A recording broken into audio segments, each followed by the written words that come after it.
नमस्कार दोस्तों, चलिए जानते हैं हरियाणा की 50 फटाफट बड़ी खबरों को सिर्फ 10 मिनट में। लेकिन उससे पहले यह वीडियो आप किस जगह से देख रहे हैं हमें कमेंट में जरूर बताएं।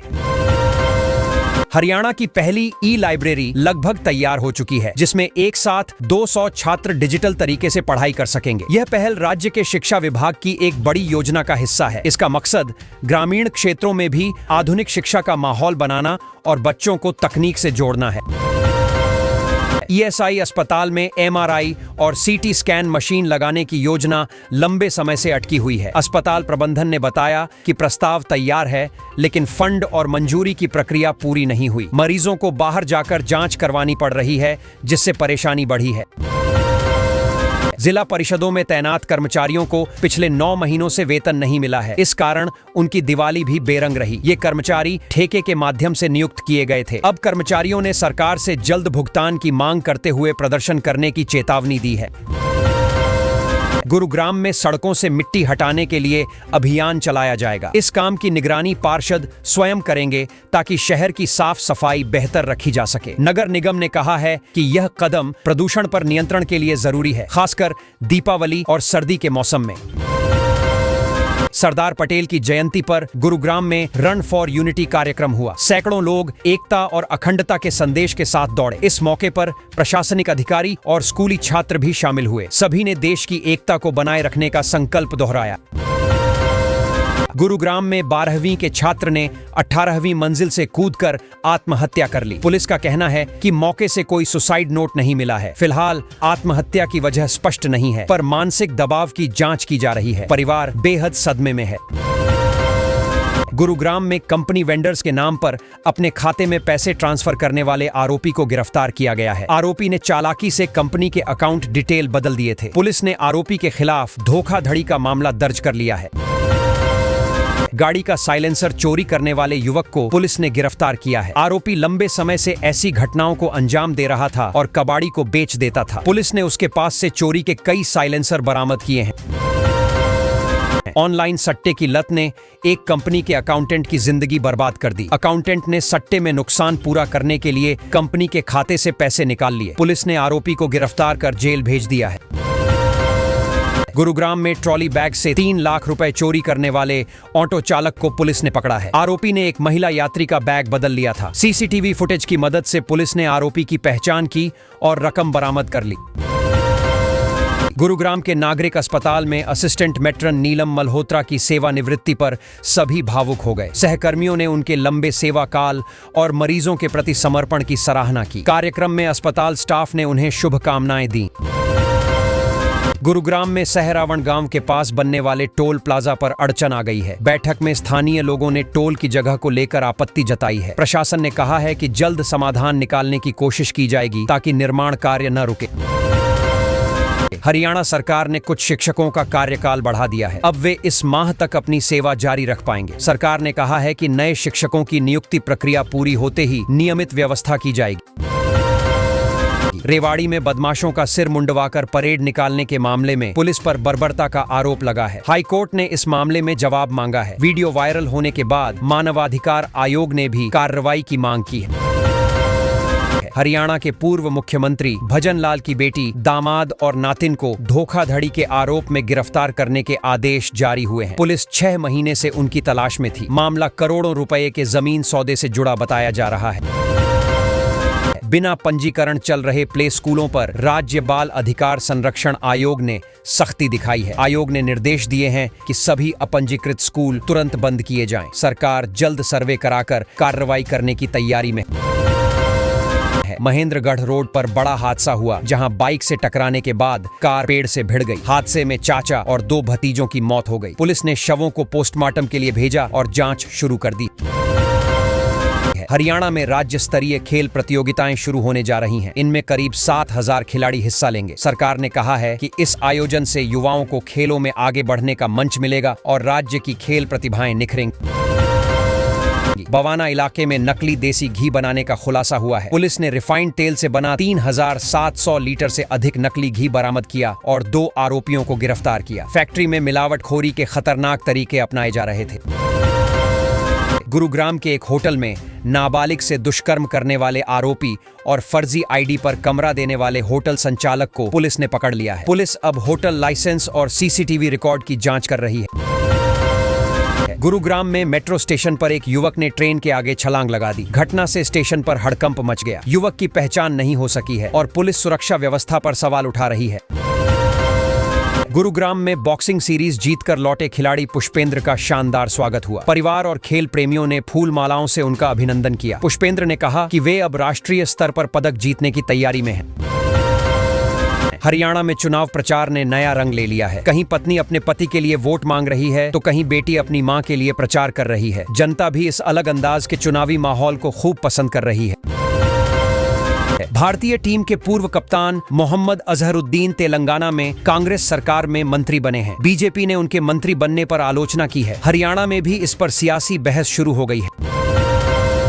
हरियाणा में गुलाबी और पीले राशन कार्ड कटने का डर बढ़ गया है। लाडो लक्ष्मी योजना के तहत अब तक केवल 6,20,000 महिलाओं ने ही फॉर्म भरा है। सरकार चाहती है कि अधिक महिलाएं इस योजना का लाभ उठाएं, लेकिन कम आवेदन से प्रशासनिक चिंता बढ़ गई है। अधिकारी लगातार जागरूकता अभियान चला रहे हैं ताकि कोई भी पात्र महिला लाभ से वंचित न रहे। हरियाणा सरकार ने किसानों की मदद के लिए बड़ा कदम उठाया है। अब कपास किसान ऐप के जरिए किसान सीधे अपनी कपास बेच सकेंगे। इससे बिचौलियों की भूमिका खत्म होगी और किसानों को उचित दाम मिलेगा। कृषि विभाग का कहना है कि यह डिजिटल माध्यम किसानों की आमदनी बढ़ाने में सहायक साबित होगा। हरियाणा में बेरोजगारी एक बड़ी चुनौती बन गई है। सरकार ने 2 लाख नौकरियों के वादे किए थे, लेकिन युवा अब सवाल पूछ रहे हैं कि ये नौकरियां कब पूरी होंगी। विपक्ष का आरोप है कि सरकार सिर्फ घोषणाओं तक सीमित है, जबकि युवा रोजगार की तलाश में प्रदेश छोड़ रहे हैं। हरियाणा में रोजगार नहीं मिला, इसलिए अमेरिका गए युवा पूर्व मुख्यमंत्री भूपेंद्र सिंह हुड्डा ने यह बयान देकर मौजूदा सरकार पर तीखा हमला बोला। उन्होंने कहा कि प्रदेश में निवेश और उद्योगों की कमी के कारण नौजवानों को विदेशों में जाना पड़ रहा है। हुड्डा ने रोजगार नीति की समीक्षा की मांग की है। हरियाणा में अब 11 गंभीर बीमारियों का इलाज सरकारी अस्पतालों में होगा। हालांकि डॉक्टरों ने कहा कि सुविधाओं की कमी के चलते इस पहल को लागू करने में मुश्किलें आ सकती हैं। सरकार का कहना है कि जल्द ही उपकरणों और स्टाफ की कमी को पूरा किया जाएगा ताकि मरीजों को बेहतर स्वास्थ्य सेवाएं मिल सकें। हरियाणा के बिजली विभाग में काम कर रहे कर्मचारियों के लिए राहत की खबर है। विभाग ने एलडीसी कर्मचारियों को नौकरी से हटाने का आदेश वापस ले लिया है। इससे कई परिवारों को बड़ी राहत मिली है। कर्मचारियों ने सरकार के इस फैसले का स्वागत करते हुए कहा कि उनकी मेहनत आखिरकार रंग लाई। हरियाणा में प्रदूषण ने खतरनाक स्तर पार कर लिया है। कई शहरों का AQI 300 से ऊपर पहुंच गया है। बहादुरगढ़ की हवा सबसे खराब बताई जा रही है। प्रदूषण नियंत्रण बोर्ड ने लोगों को मास्क पहनने और बाहरी गतिविधियां सीमित रखने की सलाह दी है। प्रशासन सड़कों पर पानी का छिड़काव करा रहा है। गुरुग्राम में कमिश्नर के औचक निरीक्षण से पुलिस विभाग में हलचल मच गई। अचानक निरीक्षण के दौरान कई खामियां सामने आईं, जिस पर अधिकारियों ने सख्त निर्देश दिए। पुलिस कर्मियों को कहा गया कि वे जनता के साथ बेहतर व्यवहार करें और थानों की साफ सफाई बनाए रखें। स्टेट ओलंपिक गेम्स में गुरुग्राम के 26 एथलीट भाग लेंगे। खिलाड़ियों में उत्साह है और कोचों ने तैयारी तेज कर दी है। प्रतियोगिता में एथलेटिक्स, तैराकी और कुश्ती जैसी विधाओं में मुकाबले होंगे। जिला खेल अधिकारी ने कहा कि यह गुरुग्राम के खेल टैलेंट को दिखाने का सुनहरा मौका है। गुजवी में प्रबोधिनी युवा महोत्सव का आयोजन 7 नवंबर से शुरू होगा। इस आयोजन में नृत्य, संगीत, कला और सांस्कृतिक प्रस्तुतियां होंगी। छात्रों के बीच उत्साह देखा जा रहा है। विश्वविद्यालय प्रशासन का कहना है कि यह कार्यक्रम युवाओं की रचनात्मकता और नेतृत्व क्षमता को बढ़ावा देगा। हरियाणा में आयुष्मान कार्ड धारकों के लिए सरकार ने नई स्वास्थ्य नीति लागू की है। इस नीति के तहत अब कार्ड धारकों को राज्य के सभी निजी अस्पतालों में मुफ्त इलाज की सुविधा मिलेगी। सरकार का कहना है कि इससे गरीब और मध्यम वर्गीय परिवारों को बड़ी राहत मिलेगी। नई नीति 1 नवंबर से प्रभावी होगी। हरियाणा सरकार ने गन्ने की MSP बढ़ाकर किसानों को राहत दी है। नई दर 386 रुपए प्रति क्विंटल तय की गई है, जबकि पहले 372 रुपये थी। मुख्यमंत्री ने कहा है कि यह किसानों की मेहनत का सम्मान है। वहीं निजी खरीदार फिलहाल 350 से 360 रुपये प्रति क्विंटल दे रहे हैं। हरियाणा में कपास किसानों के लिए सरकार ने नया मोबाइल ऐप कपास किसान लॉन्च किया है। इस ऐप की मदद से किसान अपने खेतों की स्थिति, फसल रोग नियंत्रण और मंडी भाव की जानकारी घर बैठे ले सकेंगे। कृषि विभाग का दावा है कि इससे किसानों की आय बढ़ेगी और नुकसान घटेगा। हरियाणा स्कूलों में अब मिड डे मील के तहत बच्चों को इंस्टेंट खीर और देसी पिन्नी दी जाएगी। राज्य सरकार का कहना है कि इससे बच्चों को पौष्टिक आहार मिलेगा और स्वाद में भी विविधता आएगी। यह योजना नवंबर से सभी सरकारी स्कूलों में शुरू की जाएगी। हरियाणा सरकार ने 1032 निजी स्कूलों को 1 साल के लिए मान्यता बढ़ाने की अनुमति दी है। इससे उन स्कूलों को राहत मिलेगी जिनकी मान्यता अक्टूबर में समाप्त होने वाली थी। शिक्षा विभाग ने कहा है कि इस दौरान स्कूलों को नियमों के पालन की जांच से गुजरना होगा।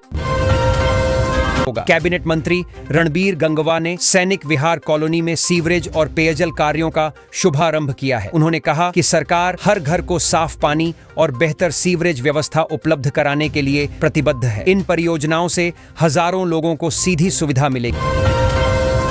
हरियाणा सरकार ने बड़ा फैसला लेते हुए 68 डॉक्टरों की सेवाएं समाप्त कर दी हैं। स्वास्थ्य विभाग का कहना है कि इन डॉक्टरों पर लंबे समय से गैरहाजिरी और अनुशासनहीनता के आरोप थे। विभाग ने चेतावनी दी है कि भविष्य में किसी भी कर्मचारी के खिलाफ कार्रवाई में ढिलाई नहीं बरती जाएगी।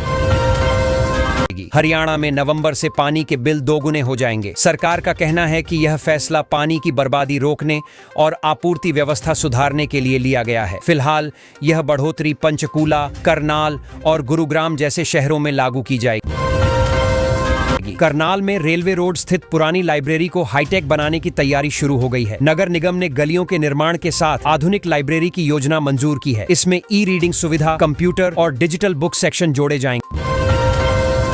गुरुग्राम में 100 जगह इमरजेंसी कॉल पॉइंट लगाने की योजना पर काम शुरू हो गया है। पहले चरण में मुख्य चौक, मॉल और बस स्टैंड जैसे भीड़भाड़ वाले इलाकों को शामिल किया गया है। इससे महिलाओं और वरिष्ठ नागरिकों की सुरक्षा सुनिश्चित होगी। हरियाणा के विकास मॉडल को लेकर सरकार ने दावा किया है कि राज्य में योजनाएं सुनियोजित तरीके से लागू हो रही हैं। मुख्यमंत्री ने कहा कि पारदर्शी प्रशासन और रोजगार सृजन पर ध्यान देकर राज्य को स्मार्ट हरियाणा बनाने की दिशा में तेजी से काम चल रहा है।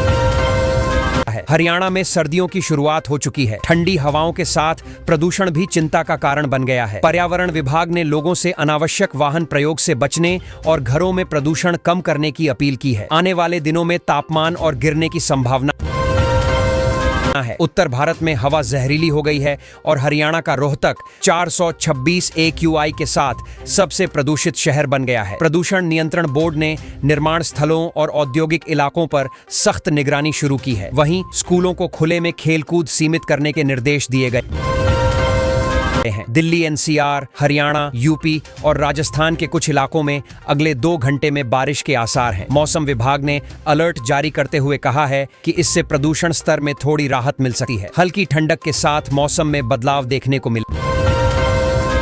गुरुग्राम बस स्टैंड की खराब स्थिति को लेकर यूथ कांग्रेस ने प्रदर्शन किया है। उन्होंने हस्ताक्षर अभियान चलाकर सरकार और नगर निगम से बस स्टैंड की मरम्मत और सफाई व्यवस्था सुधारने की मांग की है। प्रदर्शन में युवाओं की बड़ी संख्या शामिल हुई। द्वारका एक्सप्रेसवे पर चलती कार की छत पर पटाखे फोड़ने के आरोप में पुलिस ने एक व्यक्ति को गिरफ्तार किया है। वायरल वीडियो के आधार पर कार्रवाई की गई। पुलिस ने कहा कि इस तरह की लापरवाही पर सख्त कदम उठाए जाएंगे ताकि सड़क सुरक्षा बनी रहे। धूल नियंत्रण और प्रदूषण रोकथाम के लिए गुरुग्राम नगर निगम MCG एक्शन मोड में आ गया है। निगम ने सड़कों पर एंटी स्मॉग गन लगाने और निर्माण स्थलों की नियमित जांच के आदेश दिए हैं। प्रदूषण फैलाने वालों पर भारी जुर्माना लगाया जाएगा। हरियाणा में कर्मचारियों और आम जनता के बीच नई ऑनलाइन तबादला नीति को लेकर विरोध बढ़ गया है। कर्मचारी नेता गोयत ने कहा कि यह नीति खतरनाक साबित होगी क्योंकि इससे तबादले मनमाने तरीके से किए जा सकते हैं। सरकार ने फिलहाल समीक्षा के संकेत दिए हैं। सुप्रीम कोर्ट ने हरियाणा के जस्टिस सूर्यकांत के लिए फैसला सुनाया है। अब वह 24 नवंबर को भारत के अगले मुख्य न्यायाधीश CJI का कार्यभार संभालेंगे। हरियाणा के लिए यह गर्व का क्षण माना जा रहा है क्योंकि यह राज्य से आने वाले दूसरे मुख्य न्यायाधीश होंगे। धान खरीद के नाम पर कागजी MSP घोटाले को लेकर कांग्रेस नेता सुरजेवाला ने सरकार पर निशाना साधा है। उन्होंने कहा कि किसानों को MSP का पूरा लाभ नहीं मिल रहा और कई खरीद केंद्रों में रिकॉर्ड में हेराफेरी हो रही है। उन्होंने जांच की मांग की है। हरियाणा के कई जिलों में धान, कपास और बाजरे के दामों में गिरावट देखी जा रही है। किसान मंडियों में सरकारी दर से कम दाम मिलने से नाराज हैं। कृषि विभाग ने स्थिति की रिपोर्ट मांगी है और जल्द हस्तक्षेप का आश्वासन दिया है। है। गुरुग्राम में नौकरी दिलाने के नाम पर लाखों रुपए की ठगी का मामला सामने आया है। आरोपी लोगों से सरकारी विभागों में नौकरी लगवाने का झांसा देकर पैसे ले रहे थे। पुलिस ने केस दर्ज कर जांच शुरू कर दी है। हरियाणा में आज सरदार पटेल की